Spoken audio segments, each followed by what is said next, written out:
हिंदवी स्वराज्याचे सरसंस्थापक छत्रपती शिवरायांना मानाचा मुजरा करतो। भारतीय राज्यघटनेचे शिल्पकार भारतरत्न डॉक्टर बाबासाहेब आंबेडकर यांना मानवंदना अर्पित करतो।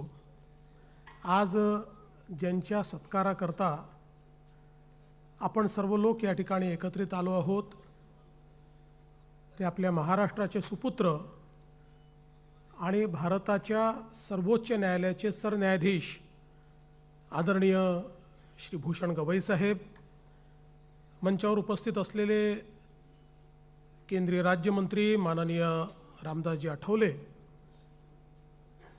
आमचे सहकारी लोकप्रिय उपमुख्यमंत्री एकनाथराव शिंदेजी, माननीय अजितदादा पवारजी, सभापती विधान परिषद रामभाऊ शिंदेजी, विधानसभेचे अध्यक्ष राहुल नार्वेकरजी, उपसभापती डॉक्टर नीलमताई गोरे, उपाध्यक्ष श्री अण्णा बनसोडे, संसदीय कार्यमंत्री चंद्रकांत दादा पाटील, विरोधी पक्षनेते अंबादासजी दानवे, गटनेते श्रीमान एकनाथरावजी खडसे, जयंतरावजी पाटील, भास्कररावजी जाधव, विजयराव वडेट्टीवार, सतीश पाटीलजी, जितेंद्रजी आव्हाड, हेमंतजी पाटील, विक्रमजी काळे, आदित्यजी ठाकरे, प्रवीणजी दरेकर, प्रसादजी लाड, उपस्थित सर्व मंत्रिमंडळातील आमचे सहकारी, दोन्ही सभागृहांचे सन्माननीय सदस्य आणि उपस्थित सर्व आमचे अधिकारी, भगिनी आणि बंधूंनो, आज खरोखर आपल्या सर्वांकरता हा अतिशय आनंदाचा क्षण आहे की आपल्या महाराष्ट्राचे सुपुत्र असलेले माननीय भूषण गवई साहेब हे भारताचे सरन्यायाधीश झाले आणि म्हणूनच आज आपल्या विधिमंडळाने हा निर्णय केला की या विधिमंडळामध्ये त्यांचा सत्कार करावा आणि त्याकरता आज ते उपस्थित आहेत। त्यामुळे केवळ विधिमंडळाच्या वतीनं नाही तर हे विधिमंडळ 13 कोटी महाराष्ट्राच्या जनतेचं प्रतिनिधी आहे। त्यामुळे त्या जनतेच्या वतीनं मी या ठिकाणी त्यांचं मनापासून स्वागत करतो आणि त्यांचे मनापासून आभार देखील मानतो। मला सांगितलं पाहिजे की ज्यावेळी आपण सगळ्यांनी मिळून बिझनेस ॲडवायझरी कमिटीमध्ये हा निर्णय केला की आपले भूषणजी हे सरन्यायाधीश झाले आहेत, त्यामुळे विधिमंडळात त्यांचा सत्कार केला पाहिजे आणि त्यानुसार आम्ही त्यांना विनंती केली। त्यावेळेस ते असं म्हणाले की केवळ सत्कार एवढ्यापुरतं येणं काही मला बरं वाटणार नाही, मला संवाद करायला आवडेल। आणि मग आम्ही त्यांना विनंती केली की आपण खरं म्हणजे जर भारतीय संविधानाचं 75 वर्ष पूर्ण झाल्यामुळे अमृत महोत्सव आपण साजरा करतो आहोत, आपण आम्हाला त्या संदर्भात जर मार्गदर्शन केलं तर ते अधिक संयुक्तिक होईल आणि त्यांना ते आवडलं आणि त्यांनी एका मिनिटात सांगितलं की निश्चितपणे मी या कार्यक्रमाला येईल। पण त्यांच्यातला साधेपणा एक या निमित्ताने सांगू इच्छितो की मी अध्यक्षांना विचारलं की अध्यक्ष महोदय, तुम्ही जाऊन गवई साहेबांना निमंत्रित केलं की नाही? त्यावेळेस अध्यक्षाने सांगितलं की मी गवई साहेबांना निमंत्रण देण्याकरता फोन केला की मला येऊन आपल्याला निमंत्रण द्यायचं आहे। गवई साहेबांनी सांगितलं की तुमचं निमंत्रण मला मिळालं आहे असं समजा, फॉर्मॅलिटीची आवश्यकता नाही आहे, हे माझंच घर आहे, तुम्ही सगळे माझे आहात, त्यामुळे मी त्या ठिकाणी येईन। आणि मला असं वाटतं की त्यांच्यामध्ये हा जो काही साधेपणा आहे, खरं म्हणजे आपल्यापैकी अनेकांचा संबंध हा त्यांचे वडील दादासाहेब गवई यांच्याशी आला असेल। या सभागृहाशी, विधिमंडळाशी दादासाहेब गवईंचा अतूट अशा प्रकारचा एक संबंध राहिलेला आहे।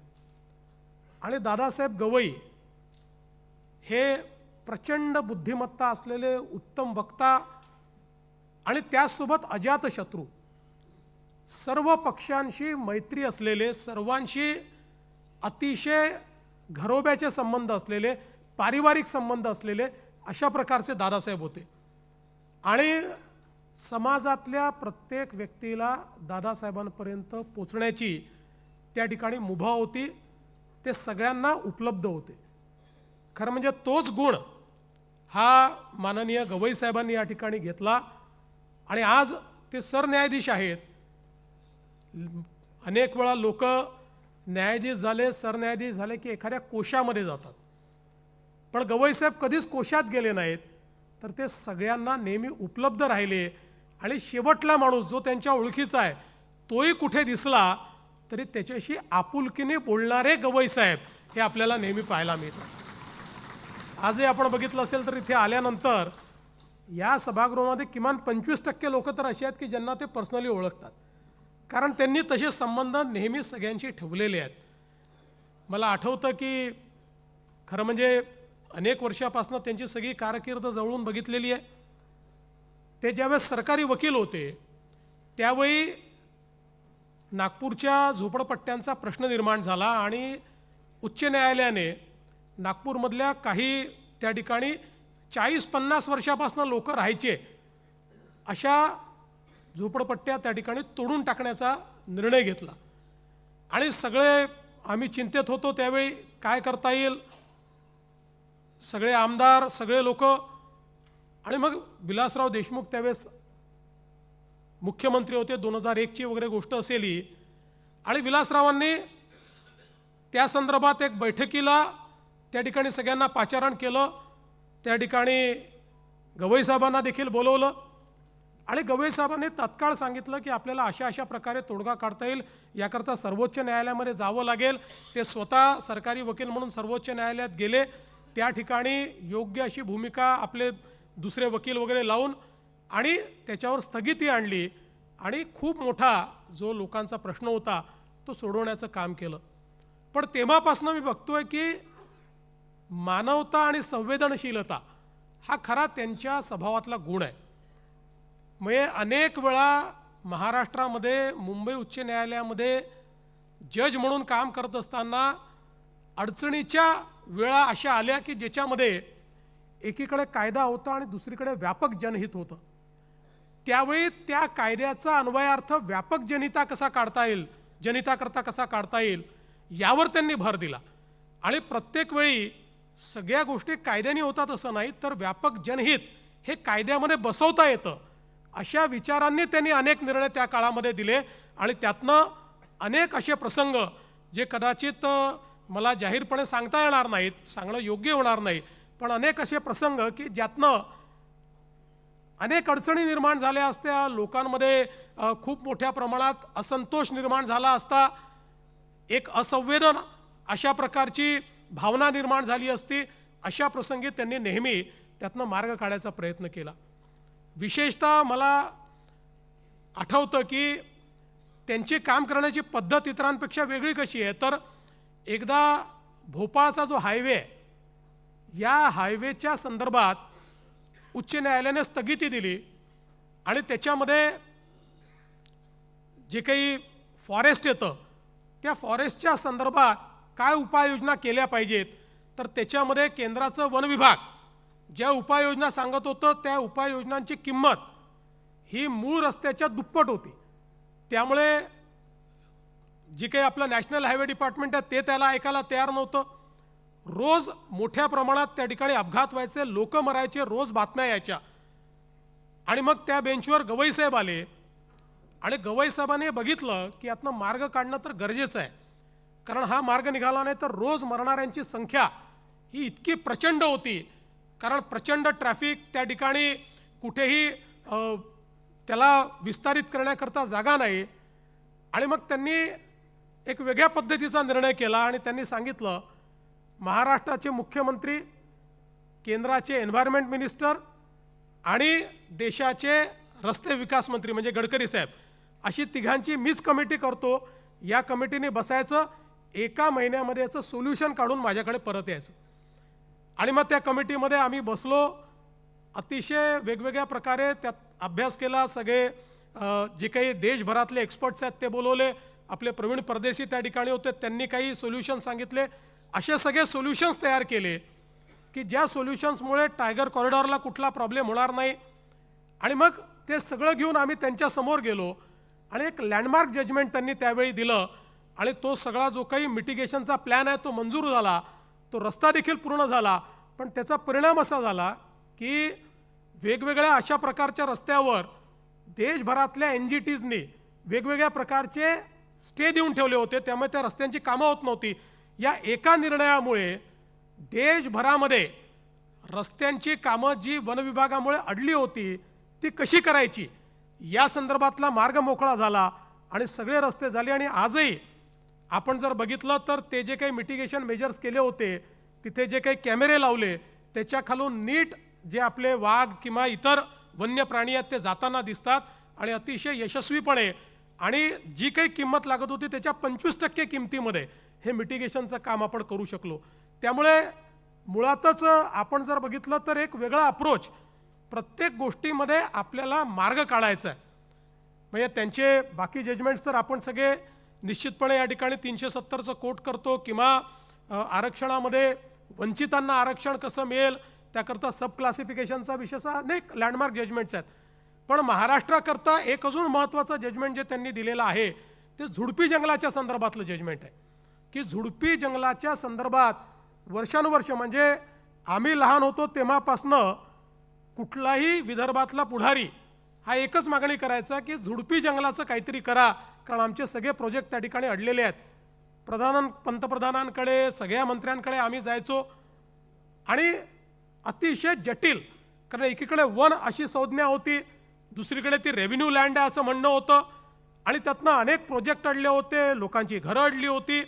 नुकतंच त्या संदर्भात अतिशय डिटेल्ड आणि लँडमार्क अशा प्रकारचं जजमेंट त्यांनी दिलं, ज्या जजमेंटच्या माध्यमातून विदर्भातले प्रोजेक्ट देखील त्यातनं मोकळे झाले, वनाकरता देखील जमीन मिळाली, आणि अतिशय मानवतेचा दृष्टिकोन घेऊन जो गरीबातला गरीब आहे त्या गरीबाला कशा प्रकारे मदत मिळेल अशा प्रकारचा प्रयत्न या जजमेंटच्या माध्यमातून त्यांनी केला.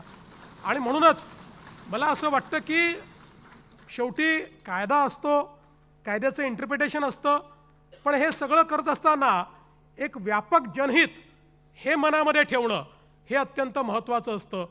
आज आपल्याला या ठिकाणी खरं म्हणजे मी असं सांगू शकतो की एक जज म्हणून हायकोर्टामध्ये ज्यावेळेस ते काम करायचे त्याही वेळी त्यांचा अप्रोच हा वकिलांच्या प्रती देखील अतिशय संवेदनशील असायचा.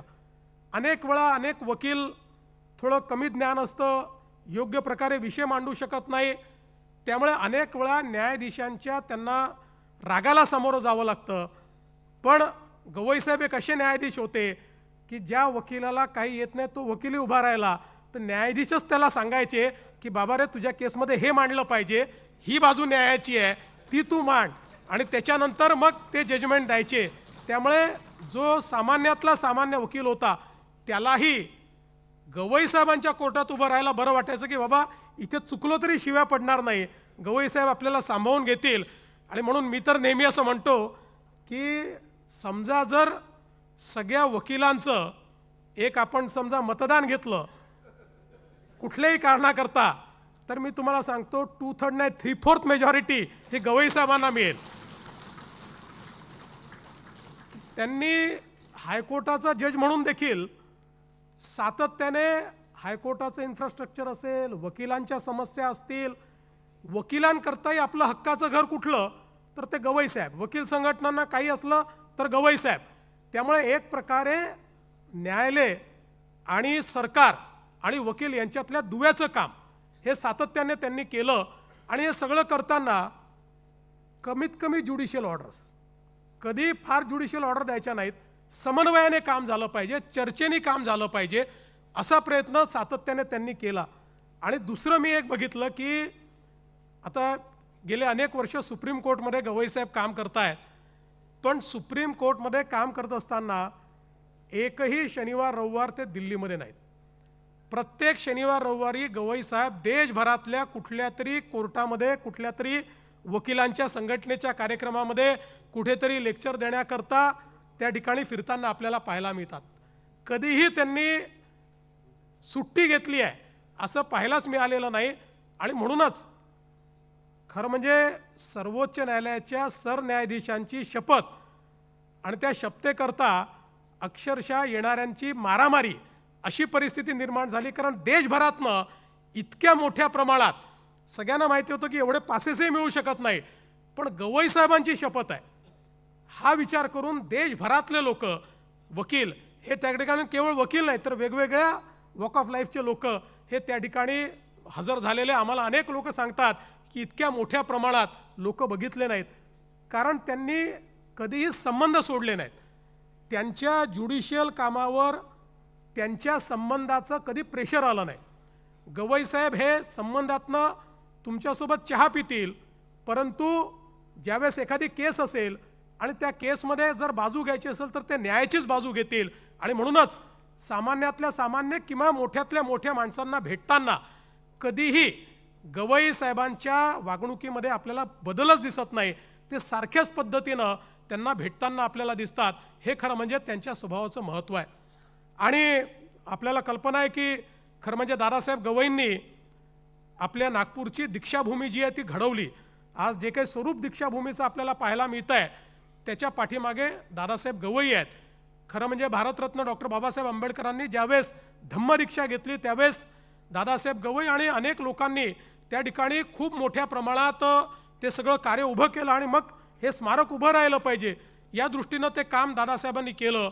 पण नंतरच्या काळामध्ये दादासाहेबांनंतर या दीक्षाभूमीचं सगळं नीट चाललं पाहिजे, तिथे योग्य व्यवस्था राहिल्या पाहिजेत, कॉलेज जे काही त्या ठिकाणी आहे ते चांगल्या प्रकारे चाललं पाहिजे याकडे गवई साहेबांनी नेहमी विशेष लक्ष ठेवलं. ते स्वतः समितीवर नसले तरी देखील सगळं काम हे योग्य प्रकारे झालं पाहिजे, कुठेही कमतरता येऊ नये अशा प्रकारचं लक्ष ते ठेवतात. त्यातल्या छोट्या गोष्टीकडे ते लक्ष ठेवतात. आणि म्हणूनच मला असं वाटतं की कुठलीही गोष्ट ही ध्येयासारखी बाळगायची अशा प्रकारे गवई साहेबांनी आपल्या जीवनामध्ये नेहमीच मार्गक्रमण केलेलं आहे. खरं म्हणजे अनेक गोष्टी त्यांच्याबद्दल सांगता येतील, कारण ते विदर्भातले आहेत. अनेक वर्ष आम्ही त्यांना जवळून बघितलेलं आहे, आपल्यापैकी अनेकांनी बघितलेलं आहे. इथे बसलेल्या अनेकांजवळ अनेक गोष्टी सांगण्यासारख्या आहेत, कारण ज्यांच्याशी त्यांचा संबंध आहे त्या प्रत्येकाला एखादा ना एखाद असा अनुभव आहे की त्यांच्या स्वभावाचा, त्यांच्या मोठेपणाचा, त्यांच्या मनाच्या मोठेपणाचा. पण मला असं वाटतं की निश्चितपणे आज त्यांचंही भाषण आपल्याला ऐकायचं आहे आणि त्यापेक्षा ते संविधानावर आज आपल्याला या ठिकाणी भाषण देणार आहेत. आणि म्हणून आपल्या सगळ्यांना ते ऐकण्याची निश्चितपणे उत्कंठा या ठिकाणी आहे. म्हणून मी फार का बोलणार नाही, पण मला विश्वास आहे की जो काळ गवई साहेबांना चीफ जस्टिस म्हणून मिळालेला आहे त्या काळाला त्याचा उपयोग ते अशा प्रकारे करतील की ज्या दिवशी चीफ जस्टिसचं पद हे गवई साहेब सोडतील त्या दिवशी एक इतिहास त्यांनी निर्माण केलेला असेल याबद्दल माझ्या मनामध्ये शंका नाही. आणि एक अतिशय सामान्य माणूस कसा असामान्य होऊ शकतो हे गवई साहेबांनी दाखवून दिलं. मगाशी उल्लेख झाला की नगरपालिकेच्या शाळेमध्ये शिकायचं, 7वीपर्यंत इंग्लिशचा गंध नव्हता. 7वीमध्ये जेव्हा इंग्रजी आलं त्यावेळेस मातोश्री कमलताईंना असं वाटलं की आता काय होईल, हे पास होतील की नाही, पण ते पहिल्या क्रमांकाने पास झाले. त्यामुळे सगळ्या गोष्टी ते ॲक्वायर करत गेले. म्हणजे अगदी ज्यावेळेस मध्ये काही काळ असा होता की दादासाहेबांना पदावरनं खाली यावं लागलं आणि मग ते आमदार निवासला दादासाहेब राहायला गेले. आमदार निवासात आपल्याला सगळ्यांना माहिती आहे किती लोक त्या ठिकाणी असतात. गवई साहेब तिथे अभ्यासाला होते. तर मग सगळे लोक आहेत तर काही हरकत नाही, लोकांची राहायची व्यवस्था करायची आणि स्वतः वरांड्यात बसून अभ्यास करायचा. अशा प्रकारे देखील अभ्यासामध्ये कुठला खंड त्यांनी पडू दिला नाही. आणि हे सगळं करत असताना अगदी कॉलेजच्या जीवनापासनं एक प्रकारे मग ते कॉलेजच्या निवडणुका असतील किंवा युवकांचं जे काही त्या ठिकाणचं ॲक्टिव्हिजम असेल त्या सगळ्या प्रोसेसमधनं गवई साहेब गेले. पण नंतर त्यांनी हा निर्णय केला की मला कायद्याची ही जी काही फील्ड आहे ती पकडायची आहे आणि त्या फील्डमध्ये गेल्यानंतर आज सर्वोच्च पदावर ते पोचलेले आहेत. आम्हाला सगळ्यांना गवई साहेब खूप आपला अभिमान आहे. एक मराठी माणूस, एक आमचा महाराष्ट्रातला माणूस हा त्या सर्वोच्च पदावर आपल्या मेहनतीतून तिथपर्यंत पोचला याचा आम्हाला सगळ्यांना आनंद आहे. आणि म्हणून आम्ही आपल्याला खूप शुभेच्छा देतो आणि या कार्यक्रमाकरता आपण आम्हाला वेळ दिलात त्याबद्दल आपले आभार मानून मी माझे 2 शब्द संपवतो. धन्यवाद. जय हिंद, जय महाराष्ट्र.